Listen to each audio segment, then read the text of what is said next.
Venue des Andes, la pomme de terre conquiert l'Europe au XVIe siècle. Mais en France, elle est tout juste considérée comme bonne à nourrir les cochons et les plus pauvres. Certains prétendent même qu'elle donne la lèpre. Le Parlement de Paris, qui la qualifie de malsaine, en interdit la culture en 1748. Tout change avec Antoine Parmentier, pharmacien des armées.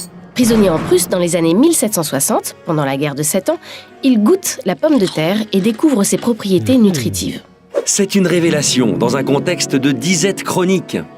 À son retour en 1766 en France, il en fait l'examen chimique. Ses recherches ont un tel impact que la faculté de médecine de Paris conclut en 1772 qu'elle est comestible.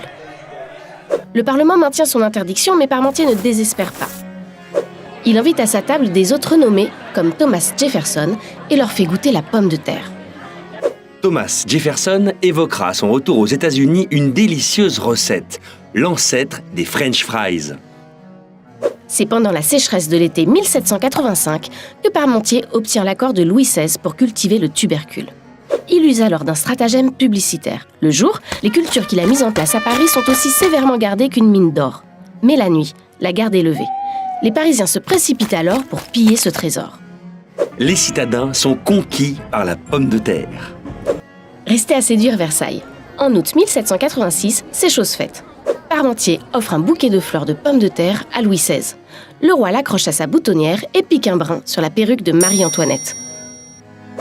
La mode est lancée. La Parmentière trône désormais à la table des grands de ce monde.